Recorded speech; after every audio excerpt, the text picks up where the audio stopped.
Hello, I'm Marina Monzani da Rocha. I'm a psychologist from Brazil. I have a PhD in clinical psychology and I'm a psychology professor at Mackenzie Presbyterian University in Brazil.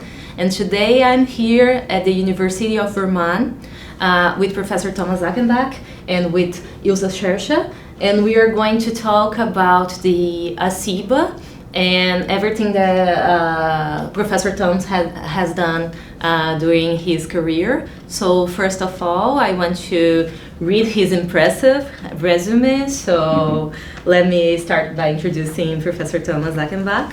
So Thomas Achenbach is Professor of Psychiatry and Psychology and President of the Research Center for Children, Youth and Families at the University of Vermont. A summa cum laude graduate of Yale University, he received his PhD from the University of Minnesota and was a postdoctoral fellow at the Yale Child Study Center. Dr. Achenbach taught at Yale and was a research psychologist at the National Institute of Mental Health.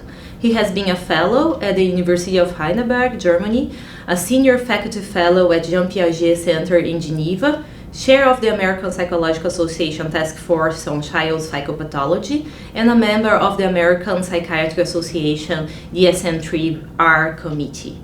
He has given over 400 invite presentations and in 45 countries and has authored over 300 publications, including the manuals for the Achenbach system of empirically based assessment, the ASEBA. ASEBA instruments have been translated into over 100 languages, and we have over 10,000 publications report they're using 100 societies and cultural groups. Dr. Achenbach's honors include the American Psychological Association Distinguished Contribution Award for Clinical Child Psychology, the University of Vermont University Scholar Award, the Institute for Scientific Information's most highly cited authors in the world psychiatry psychology literature, and election as a fellow of the American Psychological Association and 4 divisions of the American Psychological Association. So, thank you so much for accepting to be here in this interview. And also, I want to introduce Ilse Schercha. She's a clinical psychologist from Kosovo and a doctorate student at Erasmus Medical Center in the Netherlands. So, to start, I want to ask you about the history of ASEBA. So, how did everything start? Well, when I was an undergraduate at Yale, I became interested in the development of children and also the relations between development and problems, the relations between normal development and development of psychopathology or problems. And when I went to graduate school at the University of Minnesota, I wanted to do an empirical study of relations between levels of cognitive development and cognitive styles and strategies that reflect the degree to which an individual uses their cognitive resources, and patterns of psychopathology.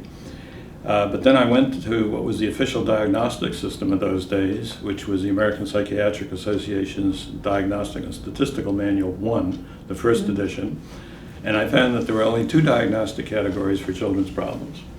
And one was called adjustment reaction of childhood, and that was the diagnosis that most children who were seen in mental health clinics received. And in some case histories, I even saw that diagnosis worded as adjustment reaction to childhood, as if just being a child was so stressful that some children had adjustment reactions to being children. And the other diagnostic category was schizophrenic reaction to childhood type. And that was reserved for children who were just very, very disturbed. Some of whom might be called autistic today, some might have had brain damage, and many didn't look at all like, didn't have problems that looked at all like what's called schizophrenia in adults today. Mm-hmm. And I thought it didn't make sense for me just to look at relations between children who had a diagnosis of adjustment reaction and schizophrenic reaction and cognitive levels and cognitive styles and strategies. And I thought, isn't there more to it than this anyway, in terms of children's problems? So I got permission to use a lot of psychiatric case histories at the University of Minnesota Child Psychiatry Unit and I read all the literature I could find on children's problems, and I made a list of problems that could be observed and reported by parents or teachers or physicians or kids themselves that didn't require any theory or inference. And then I went to some clinical psychologists and psychiatrists with my list and asked if they thought there should be anything else on the list, or if any of the items I had on the list should be reworded. And so I made some revisions. And then I sat down in the basement record room of the University of Minnesota Hospital, which was 6 floors below the street level. Wow. And in those days, before global warming, Minnesota was very cold in the winter. Mm-hmm. So I spent many evenings in this warm record room down in the basement, reading case histories and then just recording the presence or absence of any of the problems that were listed on my problem list. And I also recorded other information, the child's age and gender, parents' occupation, and the number of times the child was seen for services, IQ, and so forth, the number of children in the family, the birth order. And I kept data only on kids who had been seen at least 5 times for services, and whose parents or an outside physician or teacher had reported at least 3 of the problems, so that the reports of the problems weren't dependent on any of the inferences or diagnostic processes that happened after the child started to be seen. And then I applied statistics to these, a statistical method called factor analysis, which is designed to identify sets of problems that tend to co-occur. And I did it separately for boys and girls and different age groups and different socioeconomic groups, because each of those demographic factors might be associated with the patterns. And I found a lot more patterns than were acknowledged in the Diagnostic Statistical Manual. Well, there were only 2, so... That's right. It wasn't hard to find more than that. And I call them syndromes, just in the sense of the original Greek word syndrome, which meant the act of running together, that is, things that go together. My use of syndrome didn't necessarily mean that I thought there was a biological disorder or a disease. It's just an empirical description of problems that tend to co-occur when analyzed for large numbers of kids. So that is why the Achenbach system is called empirically based. Right, that's right. I was taking an empirical approach, starting from the bottom and moving up. And the bottom is reports of specific problems, and then using statistical analyses to find out which kinds of problems go together, and then using the results of those analyses to construct syndrome scales, that is, scales that consist of a set of items that go together and with which you could score a given child by, in those days when I first started, just counting the number of symptoms the child had on each syndrome. Mm-hmm. And I did some other analyses of the tendency of some syndromes to co-occur in the same kids.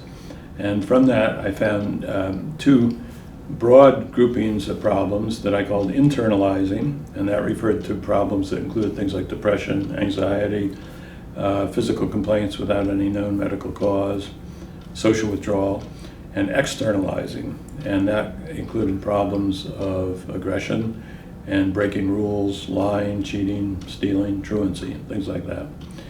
And then since I had collected a lot of other data from the case histories on things like the parent's occupation, which could be scaled for their socioeconomic status, child's birth order, IQ, gender, and so forth, I analyzed the association between a lot of those other kinds of characteristics and the syndromes and the internalizing, externalizing groupings. And I found that there were quite a few associations. And I published this in a monograph, and I did some more work that involved scoring problems from that initial checklist I made up. But I knew that this was really not a very good way to assess most children who were actually seen in clinics, because the information was always secondhand. It was what was actually written up in records based on reports by somebody else. And I knew I had to get data directly from parents, who are the people who usually know their children the best and see their children in many situations, family situations and so forth. And then teachers are the second most important adults in children's lives. Yes. So I needed to get information from teachers. And for older children at least, I needed to get information from the children themselves, children who are old enough to actually fill out forms and make judgments about their own problems. So I made up some rating forms designed for parents. They were called the Job Behavior Checklist. For teachers, teacher's report form, and for children or adolescents, the youth self-report. And then that work, the initial work, was done at the University of Minnesota, where I was getting my PhD. And then I went back to Yale, where I had been an undergraduate and was a postdoctoral fellow and then was on the faculty. And when I was there, I worked with a psychiatrist, Melvin Lewis, on this, and we recruited a lot of mental health settings for children to use the Child Behavior Checklist and the Teacher's Report Form, the Youth Self-Report. So this was back in the 60s, 70s? Right. Yeah. Late 60s, early 70s. Okay. Yeah. Mm-hmm. And we got the cooperation of personnel at a lot of these settings to ask parents and teachers and kids to fill out our forms. And then they sent them to us, and we did new statistical analyses. And we found a lot of the same syndromes that I had found in the psychiatric case histories. And then we constructed profiles for scoring these syndromes. And so for a particular child, you could take the ratings of each of the problem items for the child and then add up the scores for ratings of problems that were on each syndrome and display them on a profile. And in order to compare the child's standing on those syndromes with children of the same age and gender from the general population, we had interviewers go to randomly selected homes and have the forms filled out on kids who didn't have any mental health services, who are considered to be normal. Mm-hmm. And so we used those data to construct norms in the same way as you would construct norms for birth weight, for weight and height of children, so that you can compare a particular child with what was in the normal range for weight and height, and also for problem scores.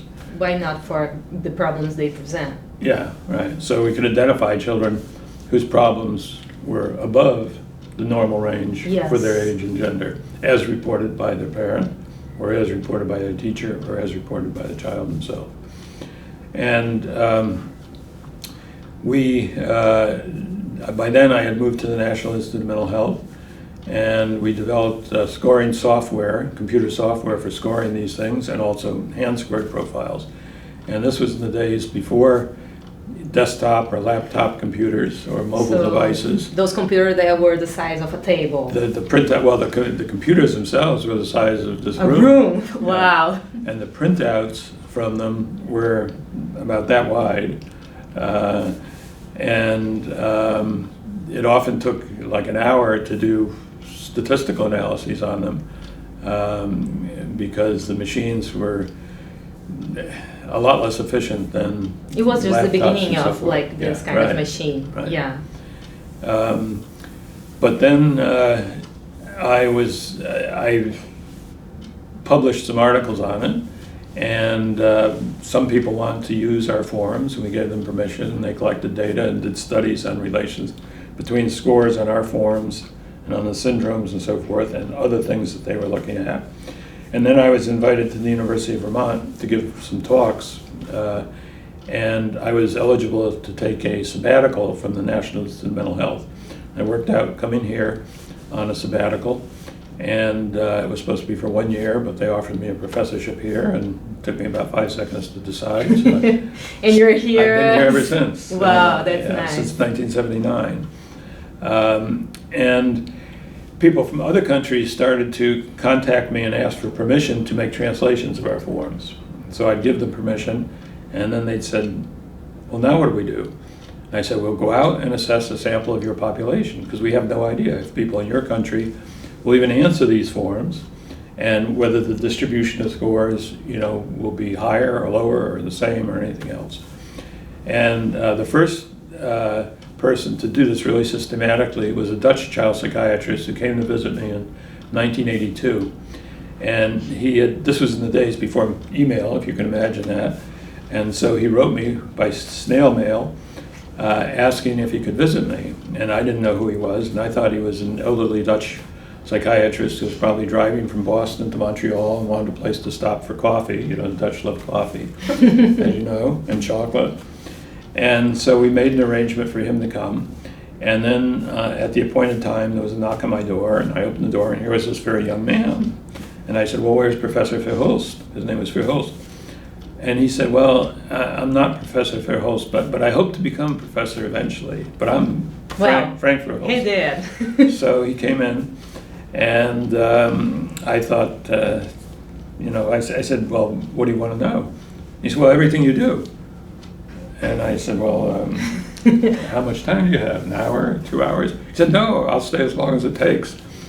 So I started explaining, and I wrote on in those days, blackboard, before we had whiteboards, the methods of factor analysis and so forth. And I wasn't sure he was getting it, so I asked if he knew what a correlation coefficient was, which is a very simple statistic that goes into factor analysis. And he said, yes. And he told me later he did, but just barely. And he didn't know what factor analysis was. So I said, no, I think it'd be good if you read a few things first. So I gave him a bunch of articles and gave him an office and said, just stay here, let's work together. Yeah, well, first read these things, then come back, when you're ready. So he did for a week or so. And then he had really read them, and so I was able to explain better. And eventually he moved into our house, and we lived right on Lake Champlain, on a peninsula, and we ended up going swimming together and going to concerts and plays and so forth, having a good time.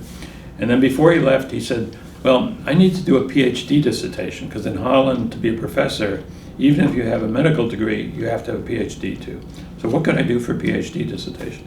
I said, well, you can just do what we did. We had gotten 50 mental health clinics and practices to fill out our forms, and we used those data to do the statistical analyses to identify syndromes. And then we had interviewers go to 1,300 homes to get data on kids who were considered normal. And we had written these up in a number of articles. So I said, well, just do what we did. And he said, oh, okay. And I didn't ever expect him to do it. But 2 years later, he contacted me again. He called me up this time, and he said, well, I did what you said, but I wasn't able to get as many clinics as you did. We got 50. And I said, well, how many did you get? He said, well, we got data from 20 clinics. I said, you got 20 clinics in Holland? Look at the size of Holland and the size of the 1/20 of US. the population. Wow. So I said, well, that's pretty good. He said, but I did get a bigger normal sample. He got 2,076 kids in his normal sample. So then he got a fellowship to come back here and spent several months. And, we were still using the mainframe computers.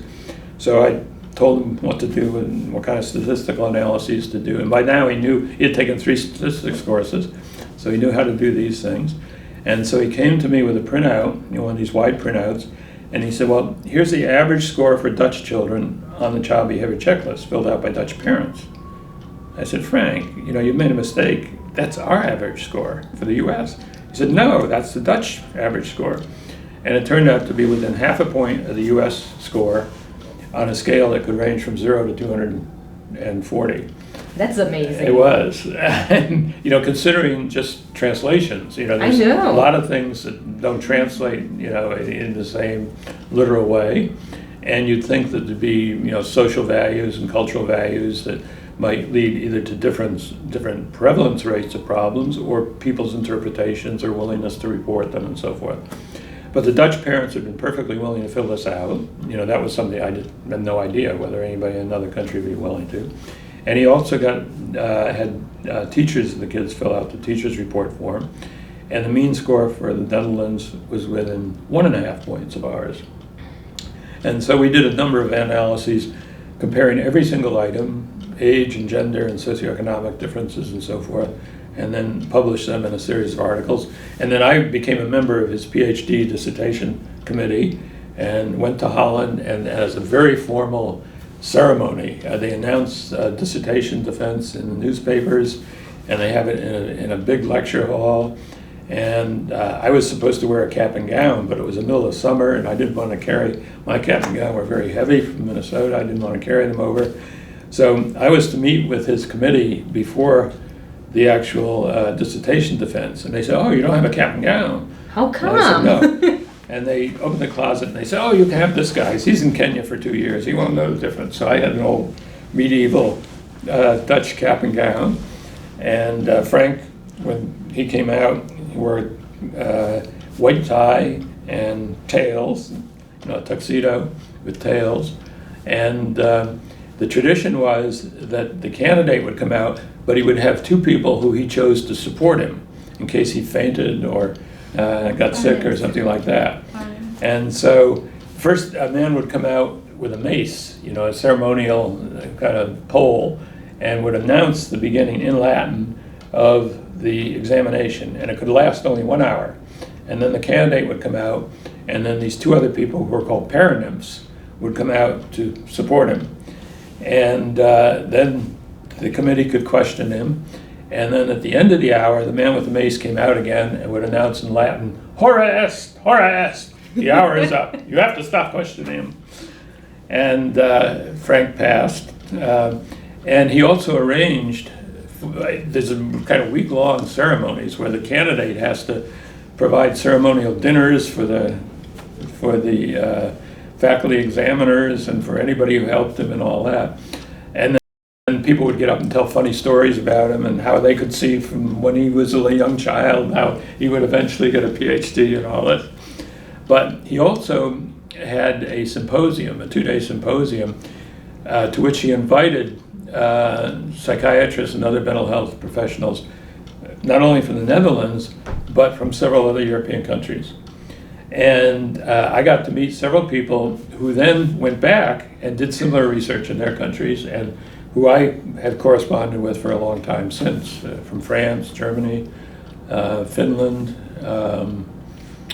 there might have been some others, and also from Holland. And so Frank Verhulst really, started something in Europe that hadn't been there before. So that's the beginning of the internationalization of the ASEBA. Right.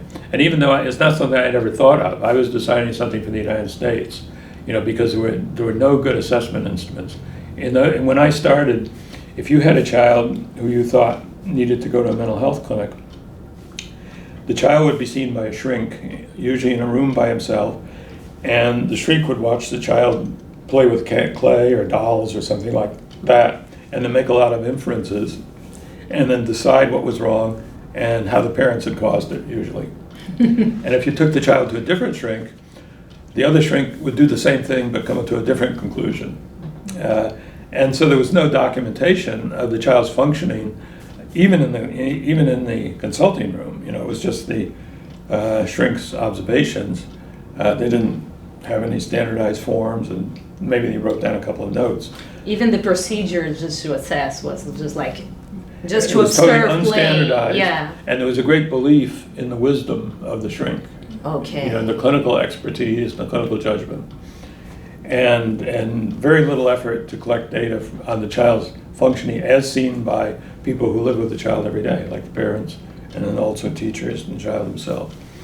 And I had decided that for my research to look at relations to cognitive development and styles and strategies, I needed better documentation than what a shrink would say what's wrong with the child.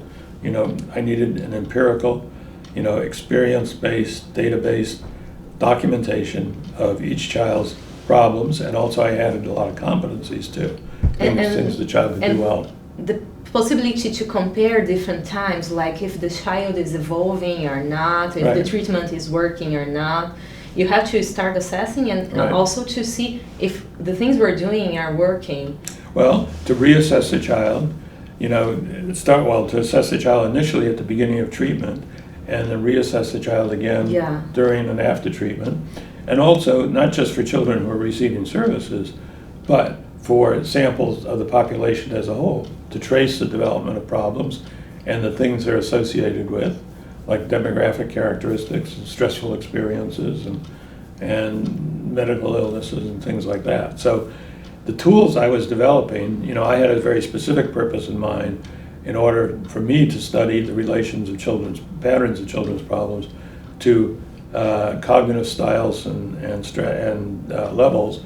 But as I got more into it, I knew that in order to learn about the development of children's problems in general, you had to have tools that could be used not only for my research, but that could be used in every mental health clinic, in medical doctors' offices, in schools, for school psychology assessments and things like that.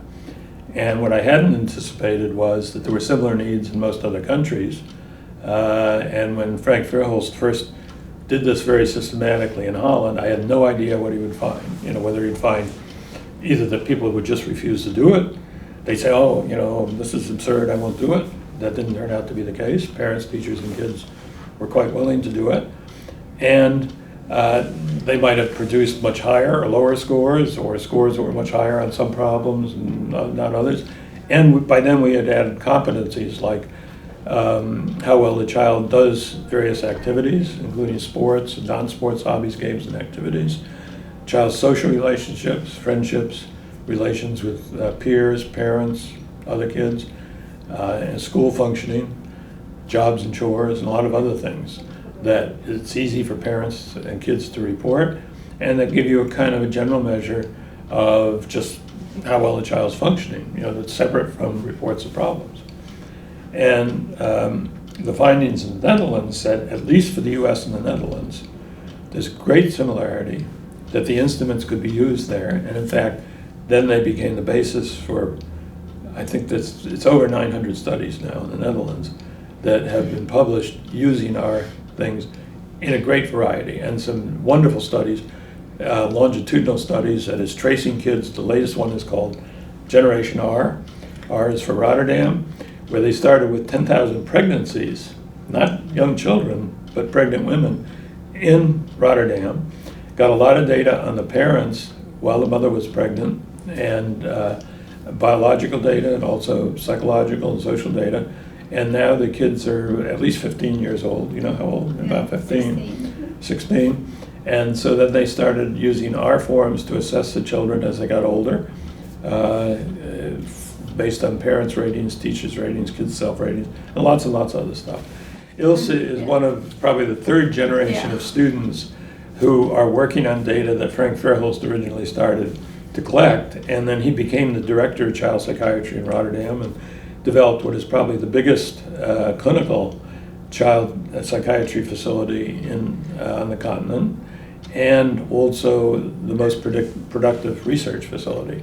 And one of the most amazing longitudinal studies we have. Right. Well, prior to the Generation R longitudinal study that's going on now, the study that he initially did for his dissertation, where he got our forms, used our forms to have parents assess 2,076 kids in the general population, data from 20 clinics and so forth. He continued to reassess those children until they were in their 40s. Wow. And they had children. And so he was able to test the degree to which scores on our forms from the time those children were first assessed, which was age 4 in his initial study, predicted many things into adolescence and adulthood, including things like criminal history, getting in trouble with the police, being hospitalized for psychiatric reasons, and many other things. And then he had those people who are now in their 40s fill out our forms on their children. And it turns out there were significant associations between the scores that the people who are now in their 40s had obtained when they were 4, 5, 6, 7, and so forth, and their children at the same ages. So, and the one thing that you had to develop to be able to do that is, in the beginning you had forms only for children, right, but now you have forms for other age groups as well, right? That's a very good point. That we also did some longitudinal studies in this country, and the people we were assessing as children became adults. And we didn't find any good ways of assessing their problems and competencies from a bottom-up, empirically based approach. Everything was based on kind of theories of diagnoses and inferences about psychopathology and all that. So we had to develop adult forms to continue assessing these people who had been children and were now adults. And so Frank did Dutch translations of them and tested the relations between the child versions of our forms and the adult versions, and then so did we. And then we did some systematic comparisons between the Dutch and the US developmental course of problems, and they're very, very similar. Now, one might say, oh, well, the Netherlands is a lot like the US, although the language is quite different, and it's, you know, a very, very thickly populated, small country, and has quite a different history and all that. But there were striking similarities. But we didn't know how far those extended over other countries. And then people from other countries started to ask. And in fact, one of them was Marina's mentor, Vivi Edviges, and she flew up from Boston one day to ask me about the child behavior checklist and all. She was getting her PhD in Boston, and her husband was getting his PhD at Massachusetts Institute of Technology. And so I told her about them, and she wanted to translate them into Brazilian Portuguese, and she did. And then people from some other countries did. A woman from Korea did, Kunya Oh. And she similarly was getting a PhD, and she got it at Harvard, and her husband got a PhD also at Harvard at that time. But she flew up, and, you know, she had heard about it, and she translated things into Korean.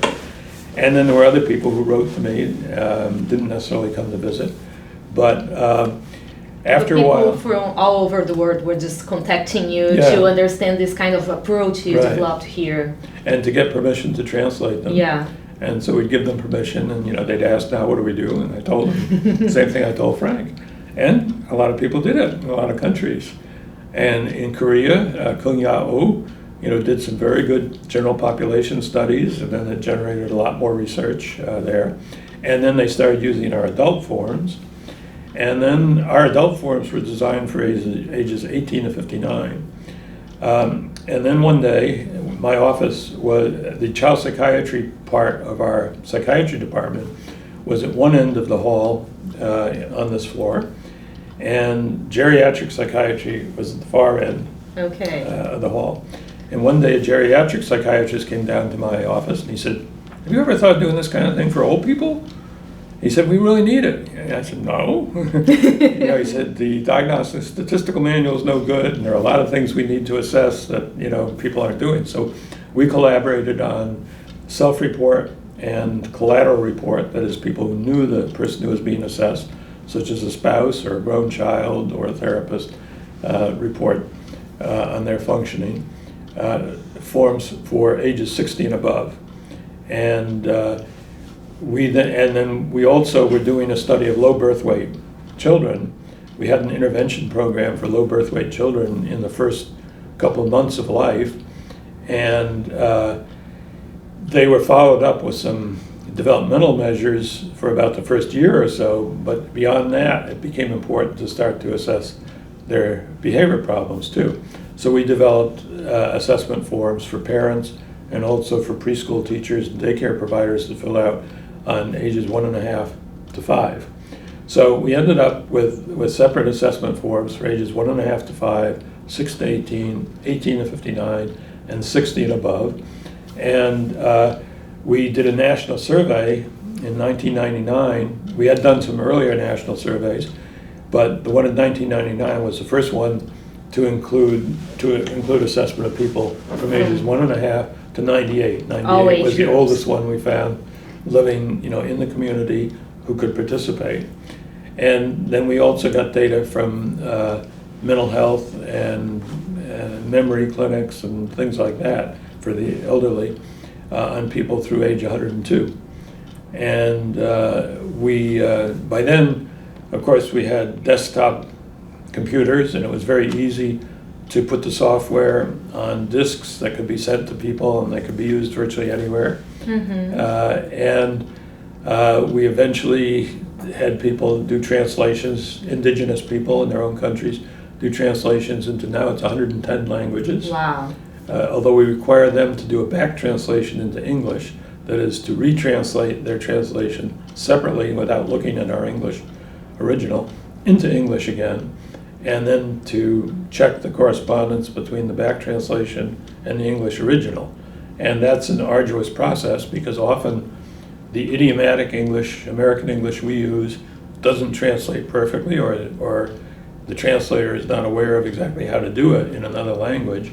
So there often has to be a lot of dialogue back and forth about how to get, the best possible translation. I've been through that process. Yeah. So you know how hard it is. Yes. And fortunately, we've had some good people. We had, for 12 years, our operations and IT manager was an Indian woman, Ramani Sundraju, who was very thorough about these things. Oh, yes. And she retired, and now we have another person who also is very thorough about this. And we've had good collaborators, all around the world. And my wife is also a psychologist, Leslie Riscorla, and she's collaborated on a lot of these things. And people would invite us, including Kosovo and Brazil and the Netherlands. And so I've now given talks in 45 countries. That's amazing. Yeah, places I would never expected to go. But people who had done translations and were using our things and wanted us to come and give workshops and meet people and so forth. And so that's actually been great fun. And well, I met you in 2005 in Brazil, so Yeah. 15 years ago. Yeah. I was an undergrad student when we met, and I was already working with Vivi Silvares Yeah. at the University of São Paulo, and she was using the forms to assess Brazilian children. And when I met her and I saw the forms, I just got very excited about the idea of having like a standardized way to put the information Right. of what we see, and also to get information from parents and teachers, and to get all this information together. Right. So I think that when I talk about the forms in Brazil, people, I want to tell you that people get really excited about how this thing is amazing, this kind of approach to see the problems, understanding what the parents are seeing and what specifically the mother sees, the father sees, the teacher sees, so we can integrate it and really understand what is going on with the children in the environment where the problem happens. Because one thing is just to observe by a professional. The other thing is to understand that the child is more aggressive with the mother, or the mother sees the children as more aggressive than the father, and then we have to understand the relationships and the patterns in the family. But having a way to do that is very exciting. Yeah. So I think this is one of the reasons why the forms are translated to so many languages, because they work and they allow people to just get information from people that are dealing with the child or the adolescent or the adult in everyday life. Mm-hmm. Well, an important point that you make is that there are differences between what a teacher and the parents report, and even between what the mother and father report, and of course what the child reports. And some people think that that one of the reporters must be right and one must be wrong. In fact, there are some people who say, well, the teacher reports attention problems and the parents don't, so who do I believe? Well, we have plenty of evidence that what teachers report is reliable and valid, that is, it can be accurate, and what parents report. And what they're reflecting is real differences between the child's functioning in different places, and also the perspectives they have. The teacher is seeing the child in a classroom of maybe 20 or 30 children, where the children are expected to be quiet and to pay attention and do their work. And a child who doesn't do that, may appear disruptive, and the teacher may accurately report the child has attention problems and so forth. But the same child may spend hours on video games at home. And so the parents say, well, the child doesn't have attention problems. Look, the child attends so well. Yeah. And it's not that one is right and one is wrong. They're both right. It's just the child's functioning is different in different places. Yes. And that actually, we knew after when we were developing different forms for parents, teachers, and kids, we knew they weren't going to agree perfectly. And we didn't expect them to. We wanted an accurate picture of the child's functioning at different places. And our computer software, we wanted What's that say? I couldn't see what it said. No, it's for me. Oh, okay. I thought you were giving us a time limit. And our computer software systematically compares mothers, fathers, kids, and multiple teachers' reports, and helps the user see where the agreements and the disagreements are. And both the agreements and disagreements are important. And it's the wrong, saying, who should I believe, is the wrong question. But anyways, after we had developed these separate forums for parent, teachers, and kids, I saw an article that reported use of our parent rating forms and teacher rating forms and found low agreement between them, and concluded that teachers were not good informants because they didn't agree with parents, and of course parents knew their children better. Of course. Yeah. But then I saw another article that had also used our teacher rating forms and also found a similarly low level of agreement, but came to the opposite conclusion. They said, well, parents aren't good informants because they don't agree with teachers, and of course teachers are professionals and they see many more children. They have more experience That's with right. children. They see children like... So there are all these, after the fact rationalizations for what the data were. But in order to document that this is simply a basic fact of life, that different informants are going to report different data, we did what was called a meta-analysis, which is an analysis of many studies. And we searched the literature, this was back in 1987, for all the studies we could find that reported measures of agreement between different informants about children's problems. So there was mothers versus fathers, parents versus teachers, teachers versus other teachers, mental health professionals versus teachers and parents, direct observers versus all the others. And we documented, the typically low level of agreement across many, many studies. And, we made a point of that. Now that has really spawned a field of its own. That article has been cited now in over 6,000 publications, and my wife Leslie Riscorla has done the same kinds of analyses of data from many societies around the world. That is, level of agreement between parents and teachers, between parents and kids' self-reports, and so forth. And the average level of agreement is very close to what we found in our original meta-analysis, which was of studies that were mainly done in the United States. So this information is pretty consistent, that we have like the kind of agreement between informants. And the level. Vary from poor to... Well, pairs of parents and pairs of teachers agree moderately well. Not perfectly, but moderately well. But people who have different roles with respect to the child and see the child in different contexts agree at a considerably lower level, like parents versus teachers, mental health workers versus parents, and so forth. And the idea when we are assessing one specific child is to have information from different perspectives, so we can integrate and understand what is really going on with this kid in the different environments the child is inserted. Yeah, and in fact, there was an article published 20 years later that was citing this and said it's one of the best established findings in research on children's problems, because it's been found, what we found in 1987 has been found again and again in later meta-analysis, and then in my wife's analyses of data from many other countries. It's simply a fact of life, And we didn't know that exactly what the numbers would be in advance with the level of agreement. But we didn't expect parents and teachers to agree perfectly. Yeah. And if they don't, it doesn't mean one is right and one is wrong. This is just natural, like every single person has their own perspective. Right. Yeah, and of course the behavior change depends on which environment the child is in. Well, and it may be that the child needs a different kind of help in school than at home. Yes. Or, the teacher, working with the teacher may have different goals than working with the parents or working directly with the child. And for the clinical psychologist, this must be really good information to decide what kind of intervention. Right. So for intervention planning, it's very important to have the specific measure and from different perspectives. Yeah. Rather than thinking that there's, one pill or one intervention, that's going to solve all the problems. Okay, so back in the 60s, you developed another approach to see behavior problems, and this is spread all over the world.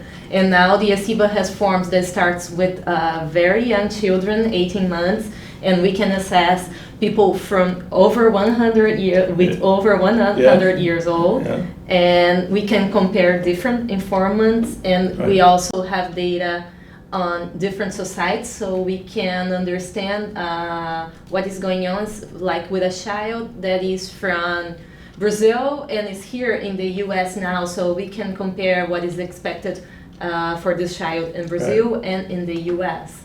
Yeah, what Marina is referring to is the fact that for people who have immigrated to another culture, the psychologists say, who may be assessing a child in Burlington, can take account of the typical distribution of scores in the child's home country as well as the United States. So if a child had immigrated from Brazil, his family had immigrated from Brazil, and he was being assessed here, if the parents didn't speak English very well and would prefer to fill out a Brazilian Portuguese child behavior checklist, they could be given that to fill out. It has the same format as the English language one. If the child's old enough to fill out a self-report form, the child could be given the choice of English language or Brazilian Portuguese. And then after they're filled out, they can fill it out online, so their data can go directly into scoring software, or they can fill it out on paper, and then their data can be key entered into software. But then the user can choose to display the syndrome scores and other measures of problems and competencies in relation to norms for Brazil and in relation to norms for the United States, for the particular kinds of informants, for parents or for teachers or for youths. Well, that's really interesting, and that's one of the things you've been working on in the past years. So what kind of thing you're working on now? What is the future of psychological assessment, the ASEBA? Well, I just say one more thing about having different informants from particular cultures. In mainland China and also in Japan, parents and teachers report relatively low levels of problems on our forms. They don't deny all problems, but if you just add up their ratings on all the problem items, the parent ratings and teacher ratings in both mainland China and Japan are considerably lower than in most other countries. Does that mean that Japanese and Chinese children have fewer problems? Well, if you look at the adolescent self-reports, on the youth self-report, their problem scores are much higher than their parents' or teachers' scores. They're actually right where the United States youth scores are. So it depends on who you ask.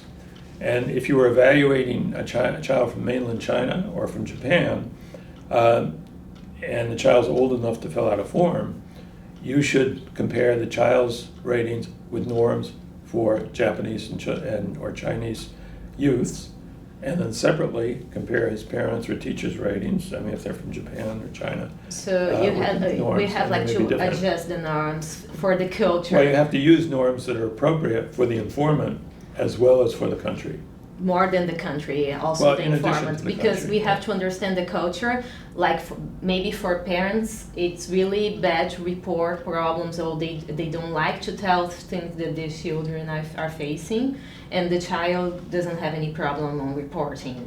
This might be an explanation. It's just different the way they report. Right, or it may be that the Chinese or Japanese parents simply aren't aware of problems. It's not that they deny all problems. But there is a culture of saving face in Confucian cultures, that you don't admit to issues. But it may be that they're not aware of them because they don't just totally deny them. I know. And Brazil is in the opposite way. Yes, so that's right. The scores in Brazil are really high when we compare to Japan. Right. So in the multicultural norms, you have 3 groups, right? Yeah. So there are societies that have relatively low scores, and societies that have intermediate scores, and societies that have relatively high. And we don't know the exact reasons. We don't know if children in Brazil really have more problems, or if parents filling out forms there just tend to, be very sensitive to the problems and, very willing to report things. And we may never know, but we take an empirical approach, and we get actual data from large samples of Brazilian parents and Chinese parents, Japanese parents, and teachers in each society and kids from each society, and we use them as our measuring sticks. In the same way as norms for infants' height and weight, or children's height and weight, are used to compare a given child, norms for the child's country for height and weight are used to compare a given child's height and weight to see whether it's too high or too low compared to many other kids in their society. And this is very helpful for clinical assessment, but as well as for research, because we can compare data that I have with data that you have here in the US and that ILSA has in the Netherlands. So that is quite interesting. That's been a very fun part of the research we've done, in addition to meeting people from a lot of other countries, but having people in many countries use forms that are in exactly the same format and scoring software that's exactly the same, the scoring software we created, and then sending us data files so that we can systematically analyze data from many, many countries at once. And in fact, I had for years been sort of hoping that we could somehow get together our colleagues from many different countries. My wife and I would go to one country, and of course we'd meet the people there, and we'd go to another country, we'd meet the people there, but we sort of wish, that those people could meet each other. And once we were at a conference in Florence, Italy, and a Turkish colleague of mine who came to visit me at just about the same time, 1991, as Vivi gave from Brazil, and Kyung-ya Oh came from Korea. Her name is Neşe Erol. She had actually started using our forms in Turkey, and then she said, using the child behavior checklist, it becomes a passion in your life. She had assessed something like 4,000 children, and key entered. In those days, we didn't have direct online entry by the people who filled out forms, so somebody had to key enter it, and she key entered a lot of data. But she came to visit me, but then, and she invited us to Turkey.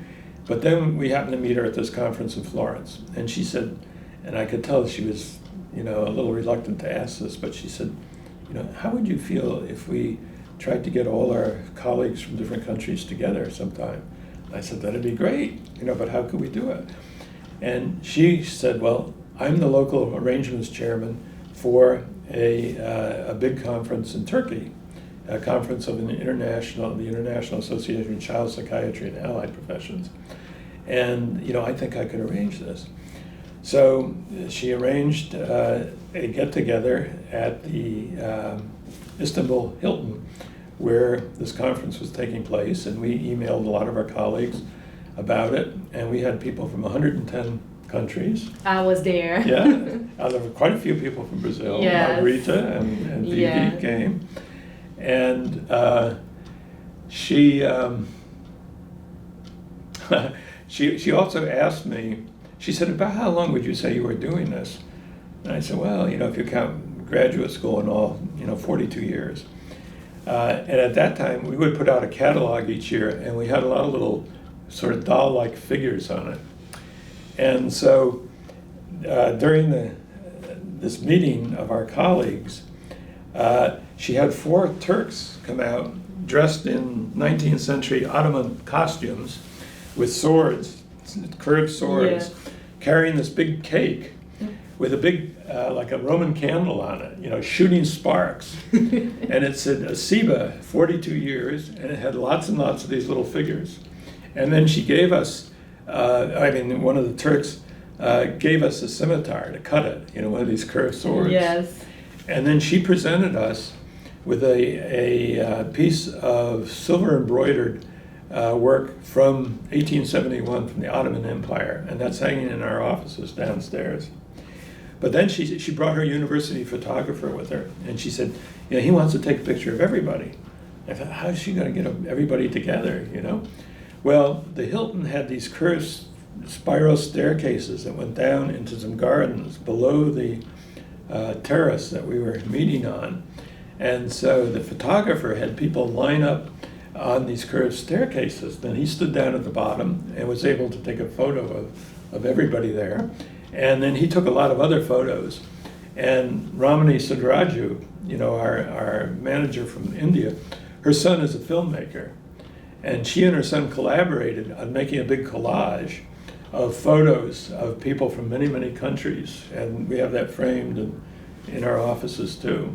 And I don't know how it happened, but Frank Verhulst, our Dutch colleague who originally came here and was one of the first foreign collaborators, he seemed to have gotten himself in virtually every picture. So you see him with everywhere. the Brazilians and He's very with the nice. Chinese and with the Taiwanese and with the Koreans and everybody else, Turks.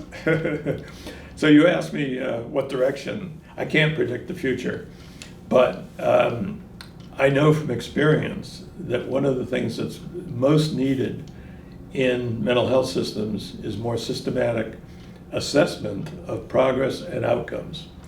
There's a lot of pressure on all health-related services to show that outcomes are good. And for medications, what are called randomized controlled trials are required to provide evidence that drug A, say, is better than drug B or better than a placebo, something that is not expected to help you at all. And it's harder to do. I mean, there are randomized controlled trials in mental health interventions too, but it's a lot harder to do because you can't measure the results in terms of the presence of a pathogen like coronavirus or anything like that. You can't do a lab test to see if it's there. Yeah. Instead, it's behavior patterns and emotional patterns that have to be evaluated, and that requires assessment of many characteristics by different informants, what our forms are designed to do. And so most mental health professionals think that, you really can't assess, outcomes, and I believe I'm helping people. I feel it in my gut. People are getting better. Very empirical. This person really did better, right? That's right. And in fact, it is technically hard to do good progress and outcome assessments in mental health. But because a lot of people do use our forms to assess problems based on parent-teacher self-reports and so forth at the beginning of services, we try to encourage them to have the same forms filled out again partway through treatment to see if problems are improving and competencies are getting stronger, and again at the end. But in order to help them do this in a rigorous way and make judgments as to whether there's really been an improvement, we've developed something called the Progress and Outcomes app. And so it's an app that providers can use, and it systematically compares scores obtained at any points in time, such as intake, and then 6 months into treatment, and then an outcome. And then it prints out bar graphs showing what the individual scores were initially and then at each subsequent assessment. And then it also does statistics on that. And many mental health providers don't really know how to do statistics, and they're sort of put off by them. Yes. So they don't really have to know how to do the statistics. The app does the statistics and then just prints asterisks to show whether the changes in problems and competencies exceed chance expectations. That is, shows whether they're statistically significant. According to the statistical criteria, the changes are greater than would be expected by chance. So the provider nearly needs to look at the pictures, the bar graphs and the asterisks and the output showing whether or not improvements exceed chance. So what started with I need a different way to assess children because having only two categories is not enough, and we need to understand what is going on with the child to start planning treatment, now is growing to something that you can compare in different moments and see if it's going in the way we expect, and if not, we can you should change what you're doing. So you should change the intervention. And this is like a real need for the moment because this is being required for clinicians and service to prove that the work they do works. Yeah. And this is also very important for the clients because they need to have treatments that work. Right. We can't keep on just doing what, I feel like this. Right. So this is a very empirical, scientific way of working, and this is really important for psychology and psychiatry in America and all over the world. So congratulations for Well, and everything you've done. You can show these results to the people who are receiving the treatment too. And just explain, they're very easy to understand, and explain, that there's been improvement in aggressive behavior that exceeds chance expectations, but maybe not enough improvement in anxiety or depression or something like that. So we need to try something different, or we need more treatment. So we can explain to the client, showing what is going on and making the decision together, make them participate in the decision making of the treatment.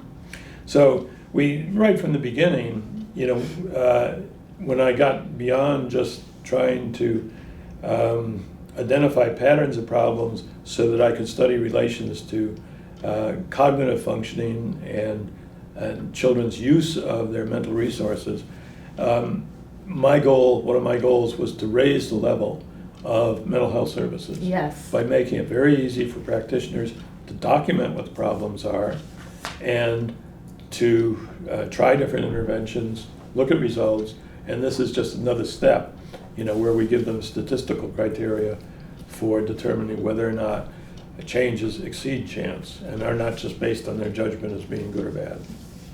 Well, very good. I think that this is an amazing way to just keep on evolving with the needs of our kids and families, right? I hope so. Okay, thank you so much for the interview and congratulations for all the work you've done. It was 42 years old and that was 2008. 2008, that's right. So now... Oh, actually, after that conference, at the end of the conference, I met with some of the people who attended and to ask what they liked or didn't like. And many of them, including most of the Brazilians, said, well, what we really want is a conference in Burlington. So you did it. So the next year, we had one here. And I was here again. I'm glad well, you that were was my able to come. first time here, actually. Yeah. 2009. Well, and Marina's come back 4 times since then, at least. Yeah. Yeah. She came back and spent a semester with us, and when was it, 2011? 2010. And there's a boat called the Spirit of Ethan Allen that you can take cruises on, and we had a dinner on that. It's amazing. Yeah, it was a very nice night. Yes. And actually, it produced some more conferences. Our colleague from Portugal, Pedro Diaz, came up to me and he said, Tom, this is perfect. He said, can I do this? And so he arranged a regional conference, not an international conference, but a regional conference in Portugal, and had people from 10 countries there, including I was there. You came there too, good.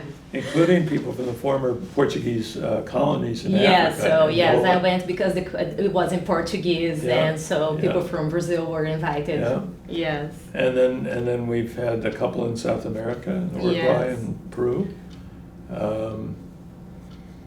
So You've been around with it's been very the nice ASEBA meeting team. people. Yeah, that's right. the ASEBA International Consortium of Researchers. And Well, when we had the conference here, we had a dinner on a big estate that was built by some very rich people. The Vanderbilts, who were some of the richest people in America.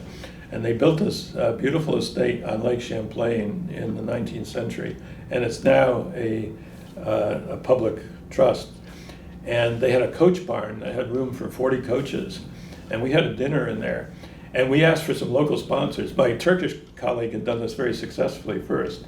She had gone to banks who gave her big donations to do the conference there. So I went to some of the businesses that we trade with, including our bank. And the bank gave us a contribution toward this conference. And they said, well, we'd really like to have some of our staff attend, some of the events. So they came to the dinner that we had at this big estate on the lake. And one of them told me afterwards, he said he was sitting at the table with these people from all these different countries, and they seemed to know each other so well. And so he said, how long have you known, these other people? And they said, we just met today. But they had a common language, Yeah, the ASEBA language. Right. So, That's right. yeah. And so that was really fun. So I guess that's about all. I think so. Yeah. Okay, so thank you, Ilsa. Thank you, Tom. It was very nice to talk to you and to learn a little bit more of the history and what you're doing now. That's it. Thank you.